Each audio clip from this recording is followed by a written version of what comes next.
Welcome to Glisso English. Real life stories. Imagine waking up, walking onto your own property, and being told that what you are doing on your own land is illegal. That is exactly the nightmare Julian is facing. He spent years building his project from the ground up, only to find an official city code violation waiting for him. Now he has to face a rigid city council and fight for his right to exist. In today's story, The Zoning Law Fight, we are diving into a massive real-life problem. But while we follow Julian's battle against City Hall, you are going to learn the exact English you need to stand up for yourself.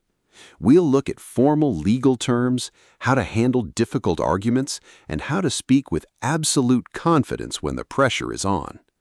Grab a notebook, listen closely to the dialogue, and let's see if Julian can save his space. Let's get into Chapter 1.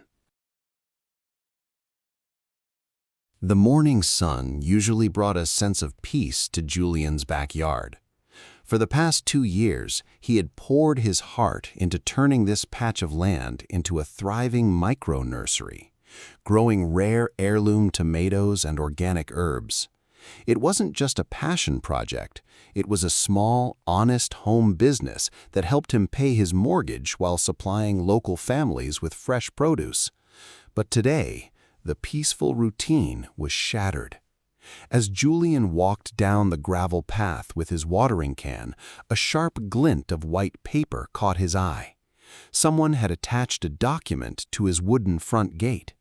He approached slowly, a sudden knot forming in his stomach. At the top of the page, bold black letters stared back at him. Official Notice of Code Violation. Julian's eyes scanned the dense text, his confusion turning into disbelief. The document stated that his agricultural activities and home-based retail sales were in direct violation of City Ordinance 402B. According to the notice, his property was strictly zoned for single-family residential only. Commercial operations of any kind were strictly prohibited. The final sentence felt like a physical blow.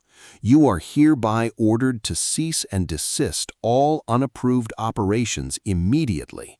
Failure to comply within 14 days will result in a formal citation and escalating daily fines. Julian stood frozen on the path. His plants, vibrant and green, surrounded him. He wasn't hurting anyone, yet a piece of paper from a distant city official was threatening to tear down everything he had built. He had exactly 2 weeks to figure out how to save his livelihood.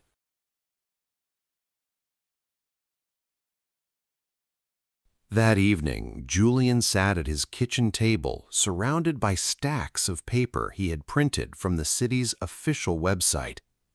The warm glow of his desk lamp illuminated pages of dense, confusing text filled with legal terminology. He was determined to understand City Ordinance 402B, but reading it felt like trying to translate a foreign language. Hour after hour, his fingers traced lines of text regarding property setbacks, commercial definitions, and land use restrictions. He quickly discovered that the city's zoning map was completely outdated, having last been majorly revised in 1978. The strict rules were written for a different era, completely ignoring the modern reality of home-based digital creators and sustainable micro-businesses. According to the fine print, selling a single tomato from his porch carried the same legal weight as operating a massive, noisy commercial warehouse. The lack of nuance in the law was staggering, offering zero flexibility for low-impact, eco-friendly projects like his own. To make matters worse, Julian stumbled upon a section detailing the steep costs required just to apply for a zoning variance.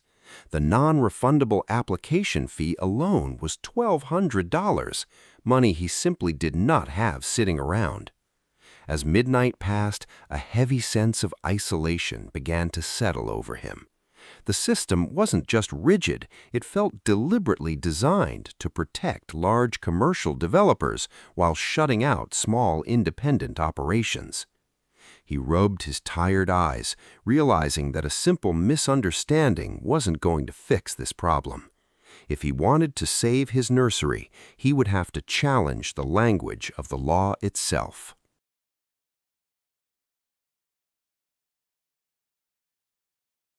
The next morning, Julian arrived at the municipal building downtown, carrying his violation notice like a shield.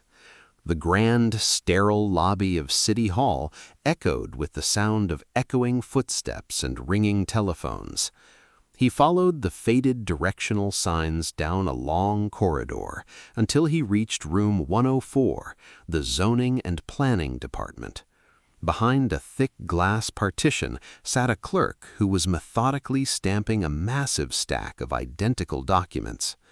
Julian took a deep breath, stepped up to the window, and explained his situation as clearly and politely as possible. He emphasized that his small backyard nursery caused no noise, no pollution, and absolutely no disruption to his neighborhood. The clerk barely looked up from her desk, her expression completely detached and indifferent to his stress. She passively pointed to a wall of overwhelming paperwork and told him he needed to fill out forms Z100, B22, and an environmental impact assessment. When Julian asked if he could speak directly to an inspector or a manager to clarify the notice, she shook her head flatly. She informed him that appointments had to be scheduled online and the current waiting list was at least 6 weeks long. Julian pointed out the absurdity of the situation, noting that his compliance deadline was only 13 days away. The clerk simply shrugged, stating that the automated enforcement system operated independently of the appeal calendar. A wave of intense frustration washed over Julian as he realized the true nature of the obstacle ahead of him. He wasn't dealing with people who hated gardens. He was dealing with a cold, faceless machine that only cared about protocol. Leaving the building with an armful of confusing forms, he knew he couldn't rely on the mercy of the system.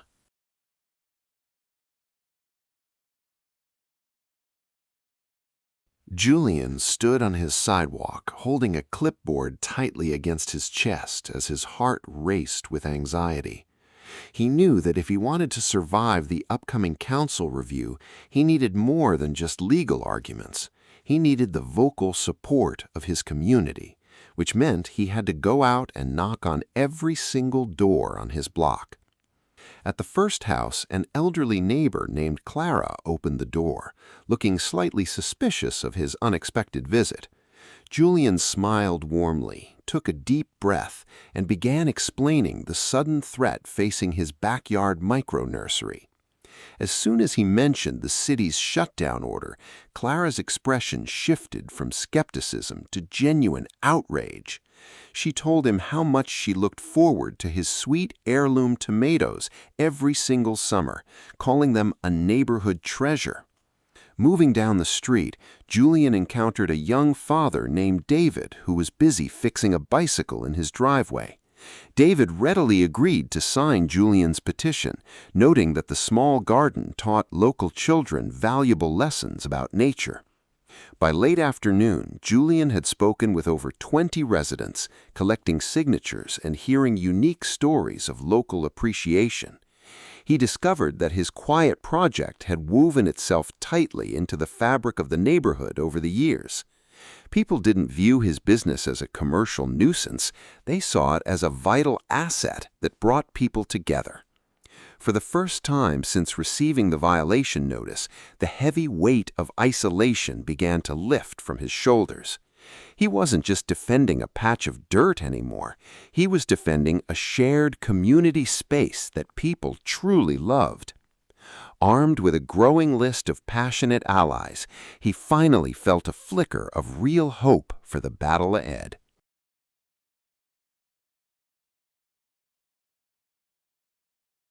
Julian's confidence was shaken late that evening when he approached the large, manicured property at the end of the cul-de-sac.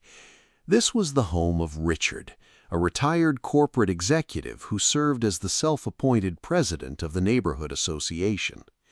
Julian knocked gently, and Richard answered the door, looking down his nose at the clipboard in Julian's hands. Before Julian could even finish his polite opening sentence, Richard folded his arms and let out a cold, cynical laugh. He bluntly informed Julian that he was actually the one who had filed the anonymous complaint with code enforcement.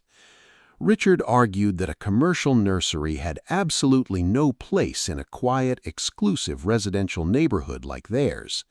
He claimed that having customers pulling up to Julian's house lowered local property values and destroyed the suburban aesthetic. Julian tried to explain that his clients only visited by strict appointment, creating no more traffic than a standard mail delivery. But Richard refused to listen, his voice escalating as he pointed an accusing finger toward Julian's property down the street. He stated that rules were rules for a reason, and that allowing one exception would open the floodgates to chaos. He promised Julian that he would personally attend the upcoming city council hearing to ensure the ordinance was strictly enforced. The interaction left Julian standing alone on the sidewalk, his hands trembling slightly from the raw tension of the encounter. He realized that the battle for his land wasn't just against cold, distant city paperwork anymore. He was now facing a deeply personal opposition from a neighbor who was actively determined to see him fail. The stakes had just been raised, and the peaceful community he loved was now visibly divided.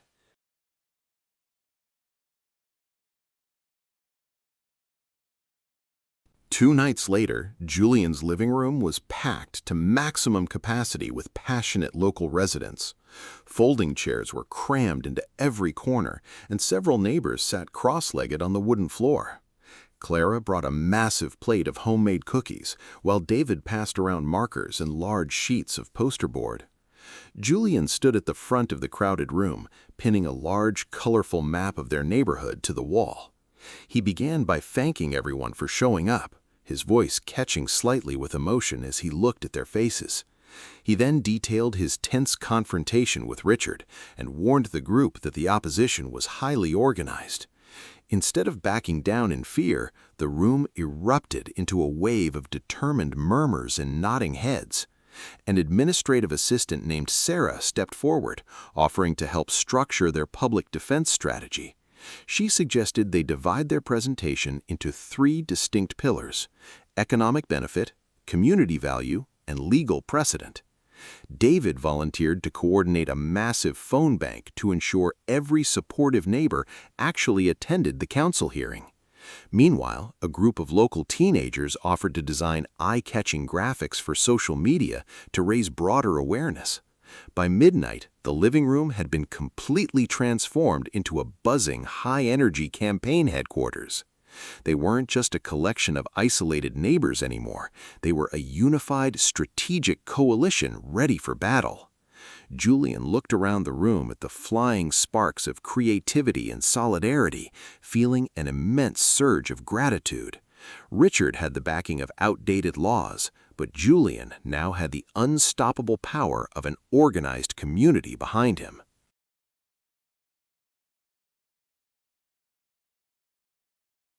With only 48 hours remaining before the official hearing, Julian stood alone in his empty garage, facing a blank wall.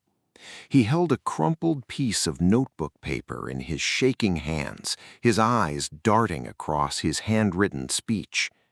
The city council's strict rules allowed public speakers exactly 3 minutes at the microphone before an automated buzzer sounded. Condensing his entire livelihood, his passion, and his legal defense into 180 seconds felt entirely impossible. He cleared his throat, raised his head, and began reading aloud, but his voice immediately sounded hollow and unnatural.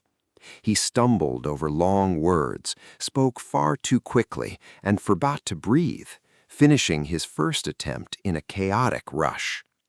Just then, Sarah slipped into the garage through the side door, holding a digital stopwatch and a bottle of water. She smiled encouragingly, instructing him to drop the paper, plant his feet firmly, and speak directly from his heart. She advised him to structure his opening with a compelling hook to instantly capture the distracted council member's attention.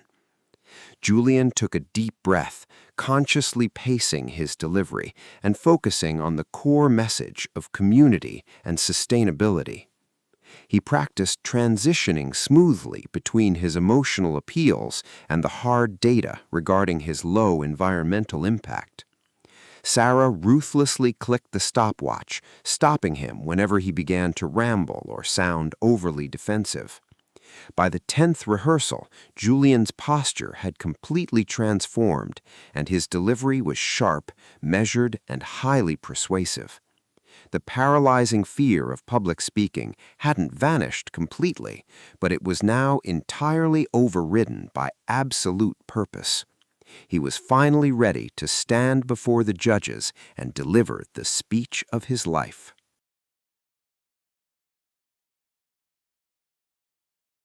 Julian stepped through the heavy oak doors of the main auditorium, his heart thumping violently against his ribs. The council chambers were grand, intimidating, and packed to absolute capacity with local residents from all over the city. High above the crowd, 7 city council members sat behind a long, curved dais made of polished mahogany wood. Bright television cameras lined the back wall, broadcasting the local government proceedings live to thousands of viewers at home. Julian scanned the room and spotted his neighborhood coalition, filling 3 entire rows on the left side of the aisle. David and Clara gave him reassuring nods, holding small, neat signs that read, "Save our microgardens," in clean text. However, across the aisle sat Richard, looking calm and confident alongside a small group of wealthy, stone-faced property owners. The atmosphere in the room was incredibly thick with anticipation, resembling a courtroom right before a major, historic verdict. The city attorney opened the session by reading the formal agenda, her cold voice echoing through the state-of-the-art sound system. Julian listened carefully as several unrelated municipal cases were discussed, his anxiety mounting with every passing minute. He watched the city council members' faces, noticing that several of them appeared visibly exhausted and distracted by the long evening. One member was typing rapidly on a laptop, while another was casually flipping through a massive stack of unrelated paperwork. Capturing their full attention and making them care about a small backyard garden was going to be an uphill battle. Finally, the city chairman leaned forward into his microphone, clearing his throat to signal the next item on the schedule. Case number 402B, Property Zoning Violation Appeal, the chairman announced, looking directly down toward the public podium. Julian stood up, took a deep, steadying breath, and began walking slowly down the center aisle toward the microphone.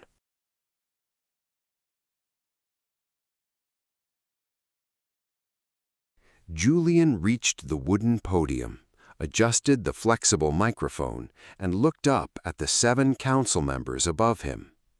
A digital timer on the wall immediately flashed a bright green 0300 and began counting down the seconds relentlessly.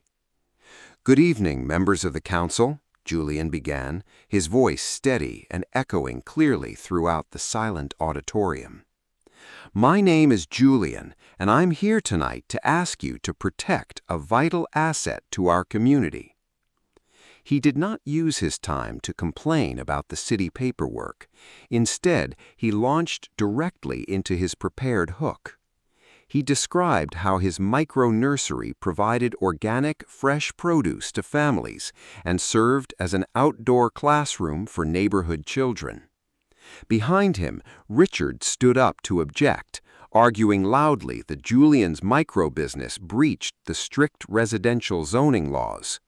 The council chairman sharply rapped his wooden gavel, ordering Richard to remain silent and respect the speaker's allocated time.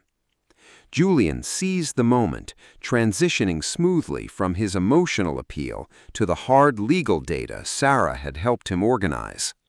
He pointed out that City Ordinance 402B was nearly 50 years old, written long before the modern green economy existed. He argued that laws should serve to protect and improve communities rather than crush sustainable, low-impact innovation and entrepreneurship. As the timer flashed a warning red with 30 seconds remaining, Julian looked directly into the eyes of the city chairman. Do not let an outdated piece of paper destroy a thriving space that brings our neighborhood closer together, he pleaded passionately. I ask you to grant a temporary variance and help us modernize these restrictive laws for the future of our city. The buzzer sounded loudly, cutting through the air just as Julian finished his final sentence and stepped back from the podium. For a second, there was total silence, followed by an immediate explosion of cheers and applause from his coalition. The council chambers fell into a tense, heavy silence as the 7 officials began their public deliberation. Several members whispered quietly to one another, reviewing the thick folders of data Julian's coalition had submitted. Richard sat stiffly across the aisle, his previous confidence visibly fading as he stared intensely at the council dais. Finally, the city chairman leaned into his microphone, his voice cutting through the electric anticipation in the room. He admitted that while rules must be respected, Julian's defense had exposed a glaring flaw in their municipal code. He stated that the city's aging zoning ordinances were stifling sustainable growth and failing to support modern community needs. The chairman then called for a formal vote on Julian's request for an emergency land use variance. One by one, the council members raised their hands, resulting in a unanimous decision to grant the temporary exception. Furthermore, the chairman announced the formation of a special committee to completely overhaul and modernize City Ordinance 402B. An immediate, overwhelming cheer erupted from the left side of the aisle as Julian's neighbors jumped to their feet.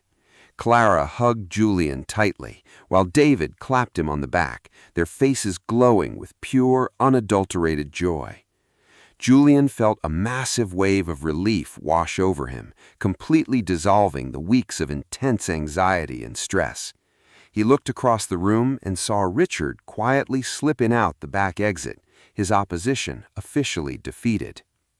Weeks later, Julian's backyard nursery was more vibrant than ever, safely protected by the community that had saved it.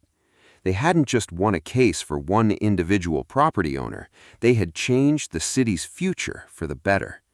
Standing among his green plants, Julian knew that a single voice, backed by an organized community, could move mountains. What an incredible journey for Julian. He proved that when the system feels too big, a united community can completely change the rules of the game. But more importantly, you just navigated an entire world of legal English, public speaking, and community organizing.